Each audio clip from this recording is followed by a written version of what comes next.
They were born in the frozen north, forged by storms, steel, and blood. But history never told you about the day the Vikings marched into a world of sand, heat, and ancient empires. This is the night the Sahara met the Norse. Chapter 1. The storm that changed everything. They did not set out to find a new world. They did not seek the sun. They did not dream of deserts, golden dunes, or kingdoms rising from sand. The Vikings of the north had only one compass: the wind. And on the night the storm arrived, that wind turned against everything they trusted. It began quietly, like all great disasters do. A strange warmth lingered in the air, unnatural for the frozen seas near Greenland. Ravens flew lower, restless, as if the sky itself was warning them of what was coming. But no Viking ever feared the weather. They feared only dishonor and defeat. As the longships sliced through the black waves, the wind shifted cold at first, then twisting, then screaming. The storm rose like a living creature, a beast made of thunder and broken sky. The sea, moments ago calm and obedient, reared upward like an angry god. Massive waves slammed into the ships, tearing at the carved dragon heads, snapping ropes, twisting wooden planks like twigs. Lightning split the horizon. For the first time in years, hardened warriors gripped their shields, not to fight an enemy, but to survive the ocean itself. The longship Hrafn's Wing took the worst of it. A wave. The height of a mountain collapsed over its hull, swallowing half the crew. Men screamed as the ocean pulled them under, their armor dragging them into the dark abyss. Another ship cracked in half, vanishing beneath the storm as if erased by fate. The storm did not relent. It hunted them. Hours felt like days. The sky turned a violent red, the water boiling with fury. The wind no longer pushed north or west. It dragged the ships south, south, and further south, into waters no Viking had sailed before their navigators lost the sun. Their instincts failed. Their rune stones meant nothing. Only the storm decided where they would go. When dawn finally came, it did not bring comfort. The sea was unfamiliar, too warm, too smooth, too bright. The air tasted different, heavy with salt and heat. Some claimed the gods had punished them, throwing them out of the known world. Others whispered darker things, that perhaps they were dead, drifting in some forgotten sea beyond Midgard. But the Vikings were not dead. Not yet. Food supplies had been washed away, water barrels broken. 3 ships remained where 8 once stood. Yet there was something else, something even more disturbing. A faint sound in the distance, not waves, not birds, drums. At first they thought it was the echo of their own heartbeat, still pounding from the storm. But no. The rhythm grew louder, faster. It rolled across the water like thunder. When they looked toward the horizon, they saw a coastline of burning gold, sand, miles and miles of endless sand. A land hotter than their forges, brighter than their summer sun, shimmering under a sky untouched by northern clouds. They had reached a world the sagas never spoke of, a world without snow, without forests, without ice, the Sahara. No Viking had seen it, no Viking had imagined it. And yet the drums were real. They echoed from the dunes like a warning or a challenge. Exhausted men stood in silence, staring at the golden desert rising before them. Some believed they had sailed to the end of the world. Others whispered that they had been guided here by Odin himself to test their strength against a new and unforgiving domain. Their leader, Jorund Fireborn, broke the silence. He looked at the endless dunes and said only one thing: "If the gods pushed us here, then here we conquer." The Sahara waited. not with open arms, but with heat, hunger, and ancient kingdoms, older than anything the Vikings had conquered before. And as the longships touched the burning shore, the north met the desert. A collision no history book remembers. A moment carried by the storm, carved forever into the sand. Chapter 2. The Desert Kings and the Iron Men. The Vikings expected silence when they stepped onto the burning shore. A dead land, empty and lifeless. But silence is a northern thing. The Sahara had its own voice and its own rulers. The moment the Vikings' boots sank into the hot sand, a strange heat wrapped around them, heavy and suffocating. Their thick furs felt like chains. Their steel armor burned under the rising sun. This land was not made for men like them, men of ice, men of storms. But they kept moving, leaving the broken longships behind. It didn't take long before they realized they were not alone. From the crest of a dune, a figure appeared, dark robes flowing like shadows in the wind, a curved blade glinting in the sunlight. Then another figure, and another, until dozens stood watching, silent as stone statues. They rode horses, thin but powerful, trained to move across sand as easily as a raven glides through sky. Their faces were covered, only their eyes exposed. Eyes sharp, assessing, unmoved by the arrival of these pale, armored strangers. The Vikings tightened their grip on their axes. The desert warriors did not flinch. They simply circled, studying them, like hunters evaluating unfamiliar prey. Jorund Fireborn raised his shield, signaling his men to stand firm. But inside, even he felt something he hadn't felt in years. Uncertainty. These horsemen moved with a confidence he recognized, the confidence of those who know the land is theirs. One of the riders dismounted, stepping forward slowly. He spoke in a language the Vikings had never heard, fluid, rhythmic, ancient. The Vikings responded in harsh Norse neither side understood a word. For a moment, both groups simply stared. Two worlds separated by oceans and storms. Now, face to face. Steel men of the north, sand kings of the desert. It was the rider who made the first move. He pressed his hand to the ground, scooped up a handful of sand, let it slip between his fingers, and tapped his chest. Then he pointed at the Vikings' armor. A warning, a message. This land will swallow you. One Viking, thinking he was being challenged, stepped forward with his axe. The desert warriors reacted instantly, not loudly, not wildly, but with the precision of a knife's edge. A single rider snapped his reins. The horse lunged, a blur of curved steel. The Viking's axe fell to the ground as a blade rested against his throat. It happened so fast, the Vikings didn't even breathe. These warriors were not like the Saxons of England or the monks of the Northern Isles.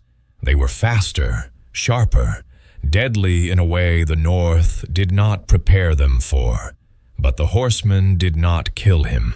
He simply removed the blade, stepped back, and stared as if to say, "We choose when the blood spills here." Jorund understood the message.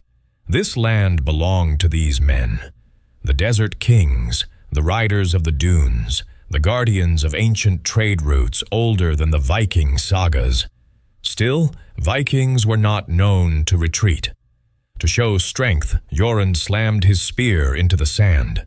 He spoke loudly, his voice echoing across the desert. "We are iron men. We do not fear heat. We do not fear death."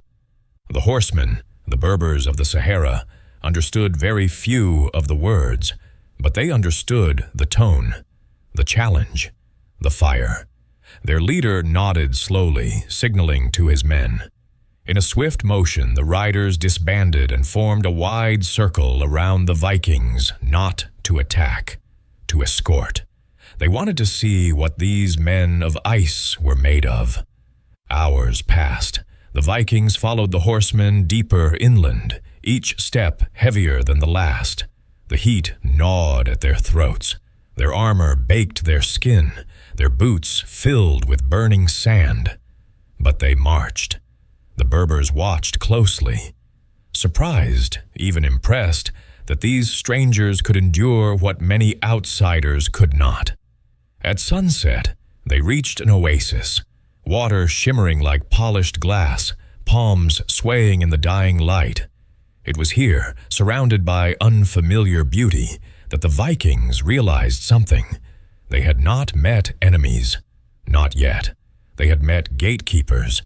And beyond this oasis lay kingdoms, wealthy, ancient, powerful, that would soon learn of the Iron Men carried here by the storm. The first meeting between the desert kings and the Vikings had not ended in blood, but the sands of the Sahara were patient, and somewhere in the distance, war was already stirring. Chapter 3. The War of Sand and Steel. They say the desert kills without lifting a blade, but the Sahara was not the Vikings' first enemy. The true battle began when the sun rose, merciless and blazing over the oasis.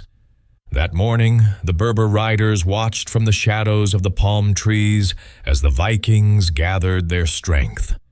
These iron-clad strangers had survived storms, hunger, and heat, but the desert did not care about courage. The Vikings moved with the confidence of warriors who had conquered half the known world. Axes sharpened, shields tightened, eyes blazing with that familiar northern fire. But the Berbers knew something the Vikings didn't. In the Sahara, battles were not won with brute strength.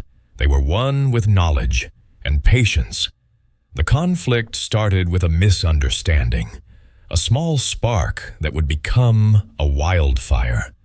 One Viking scout wandered too far, trying to find a safe path for the group. He ignored the sand's warnings, the shifting patterns, the dry cracks, the sudden silence. To him, it was just another barren field. To the Berbers, it was sacred land, the border of their tribe's territory. A horn sounded, sharp, cold, final. Within seconds, riders emerged from behind the dunes, cloaks billowing, spears angled forward like the spines of a beast ready to strike. The Vikings rallied instantly, their shields locked together, forming the ancient Skjoldborg, the shield wall that had broken kings in Europe. But this was not Europe, and these were not enemies who stood and waited. The horsemen attacked like the wind, fast, silent, unpredictable. Their spears sliced across the shield wall, not to pierce it, but to weaken it, to test it, to learn it. The Vikings countered with a roar, axes hacked upward, catching a rider's leg. A horse fell, crashing into the sand. Another rider was dragged down, disappearing under a storm of northern steel. For a moment, the Vikings felt victory. But victory in the desert lasted only a moment. The Berbers retreated, circling wider, forming a moving ring. The Vikings chased, and that was their mistake. In the north, chasing a fleeing enemy was smart. In the Sahara, it was suicide. The sand shifted under their boots, swallowing their steps. Heat stabbed at their lungs. Their armor grew heavier, turning into a cage of fire. The riders struck again, this time from behind. A curved blade flashed. A Viking dropped to his knees. Another warrior stumbled, his shield slipping from fingers blistered by heat. Jorund Fireborn shouted orders, voice cracking in the scorching air. "Hold the line! Pull back! Shield wall! Now!" But the desert had already broken the perfect formation. The Vikings found themselves split, gasping, blinded by blowing sand. The Berbers used the storm itself as a weapon. A rider whipped his cloak, kicking up dust that swallowed an entire group of Vikings. Hidden shapes moved within it, shadows with spears, striking and vanishing before the Vikings could even swing their axes. It was a kind of war they had never known, a war of ghosts. But the Vikings were not men who died quietly. One warrior tore off his burning armor and charged half-naked into the storm, grabbing a rider by the leg and dragging him down in a brutal grapple. Another smashed a horse's jaw with his shield, sending the beast rolling into the sand. Jorund himself faced a Berber captain, a man with a black turban and eyes sharp as a falcon's. Their blades met, sparks flying. Steel shouted, sand whispered. The duel was equal. Raw Viking strength against desert-forged precision. But suddenly the fight stopped. The Berber captain raised his hand. His riders froze. Jorund's warriors, panting and bleeding, did the same. Both sides realized something. They were killing men who did not need to be enemies. These Vikings were not invaders with an army. They were survivors forced onto this land by gods and storms. The Berber captain spoke. Not in anger, but in respect. Jorund did not understand the words, but he understood the tone. The battle had proven something sacred in the desert. Strength deserves recognition, even if it comes from frozen seas far away. Slowly, the riders lowered their weapons. The Vikings, bruised, exhausted, half melted in the heat, did the same. The war of sand and steel had ended, not with surrender, but with acknowledgement. Two warrior worlds had tested each other, and neither had broken. But in that silent moment, as the sun dipped toward the horizon, both sides sensed the same truth. This was only the beginning. Chapter 4. The Alliance of Shadows. Night in the Sahara does not arrive gently. It falls like a curtain, sudden, cold, and absolute. Moments before, the desert baked under a merciless sun. Now it glimmered beneath starlight, silent and watchful. But on this night, silence was broken by something the dunes had not heard in centuries. Two warrior tribes sharing the same fire. The Vikings gathered on one side of the oasis, tending to their wounds. Their bodies bore the marks of the day's battle, cuts, burns, bruises, yet their eyes held something else. Respect, not fear. Respect. Across the water, the Berbers sat in a crescent formation, whispering among themselves. Their faces remained hidden behind cloth, but their posture had changed. No longer rigid, no longer tense. They, too, had seen enough. When warriors test each other's strength and neither falls, a strange bond begins to form. Jorund Fireborn sat alone, staring at the reflection of the moon in the oasis pool. The air felt different tonight, cooler, calmer, but underneath it all, he sensed a truth. The desert had accepted them, if only for a moment. The Berber captain approached quietly, the same man Jorund had fought hours earlier. No words could bridge the gap between their languages, but warriors rarely needed words. He sat beside Jorund, placing a small leather pouch between them. Jorund opened it cautiously. Inside was water, clear, cold, drawn from the heart of the oasis. A gift. The captain touched his chest, then nodded once. Jorund understood the gesture. An offering of peace, or perhaps an invitation. Jorund raised the pouch and drank. Then he handed it back. The Alliance of Shadows had begun. As the fires crackled and the stars sharpened in the black sky, Berbers and Vikings approached each other slowly. Curiosity overcame fear. Survival demanded cooperation. The Berbers demonstrated how to wrap cloth around the face to protect against sandstorms. The Vikings showed how to reinforce spear shafts with iron bindings, making them stronger and deadlier.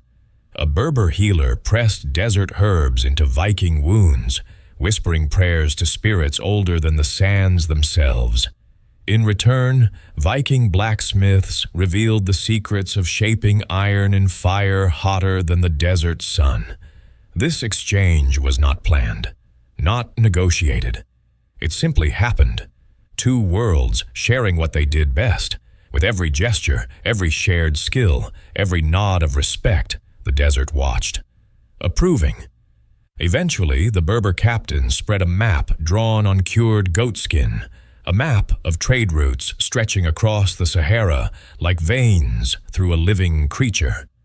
He pointed south, toward a vast kingdom the Vikings had never heard of, a land of gold, salt, and ancient wealth. Jorund leaned forward, eyes widening. Even without language, he understood one word: riches. But this was not greed alone. The Vikings needed survival, a path out of the desert, a place to rebuild. And the Berbers needed something too: steel, northern steel, the kind no desert kingdom could forge. In that moment, the alliance sharpened. No contracts, no oaths, just a shared look between two leaders, one whose land was sand, one whose land was ice, acknowledging a bond sealed by necessity and strength, a pact formed not in temples or halls, but in shadows under desert starlight. As the night deepened, a soft desert wind passed through the oasis, carrying with it the faint smell of distant smoke. The Berbers noticed it first. They exchanged quick glances, concerned. Fire that far from camp meant only one thing: someone else was moving through the desert. A rival tribe? A hostile caravan? Or an enemy who had seen the unlikely alliance forming? The Berber captain pointed toward the south, motioning urgently. The message was clear: they are not alone, and danger is coming. Jorund rose to his feet, gripping his weapon. He didn't know who the enemy was, but he knew one truth. It was better to face danger with allies than to die alone in the sand. That night, Vikings and Berbers stood side by side, staring into the darkness beyond the dunes. A silent promise lingering between them. The alliance had been born in shadows, and soon it would be tested by fire. Chapter 5. The Empire that never made it to history. Empires are not always built with stone. Some are built with silence, shadows, and the fragile trust between unlikely allies. And in the heart of the Sahara, where the dunes swallowed all who dared cross them, such an empire rose, not to conquer the world, but simply to survive it. The Vikings called it Sandfjord. The Berbers called it Al-Qaryah al-Makfiyah, the hidden settlement. But neither name survived in any scroll, carving, or manuscript, because this empire was never meant to last. It began modestly, a ring of tents, a forge built from baked clay and stone, and a handful of palm trees circling a single oasis. But the desert is a strange architect. Anything that endures even a single season in its grasp becomes something more. The Vikings provided steel, the strongest the Berbers had ever seen. The Berbers provided knowledge, the desert's secrets, its winds, its hidden paths, and the kingdoms that lay far beyond the dunes. Together, they carved a life where none should exist. Strangers became brothers. Warriors became craftsmen. Enemies became a people. And for a moment, a brief, shimmering moment, the Sahara held a kingdom forged from ice and fire. But the desert listens, and it remembers. As Sandfjord grew stronger, its light drew attention. Whispers spread across caravan routes. Iron in the sands. Foreign warriors building a fort near the trade road. A new power rising. And whispers in the desert spread faster than wind. Soon came the first warning. A caravan attacked, its guards slain, its goods stolen by masked raiders.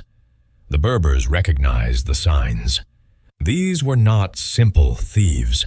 They were envoys of a distant desert kingdom, one that tolerated no rival, no challenger, no new force meddling with its ancient corridors of power. Jorund and the Berber captain, now bound by months of alliance, chose to stand their ground. But the Sahara had its own verdict. The attack came at dusk, not with drums or horns, but with silence. Dozens of riders appeared along the dunes, silhouettes against the dying sun. Their armor was darker, heavier, reinforced with leather and bone. Their banners bore a single symbol, a sun devouring a star, an omen. The first arrows fell like rain. Vikings raised shields. Berbers returned fire. Within moments, the oasis erupted into chaos. Steel clashed with curved blades. War cries shook the palm trees. Sand turned red. Jorund fought like a man possessed. The desert had taken so much from him, and he refused to lose what he had built. The Berber captain fought at his side, the two moving as one. The ice wolf and the desert falcon. But the enemy came prepared. They avoided direct combat, instead burning tents, poisoning wells, cutting off escape routes. They knew the desert better than anyone. The oasis, the one source of life, began to die. Without water, Sandfjord could not stand.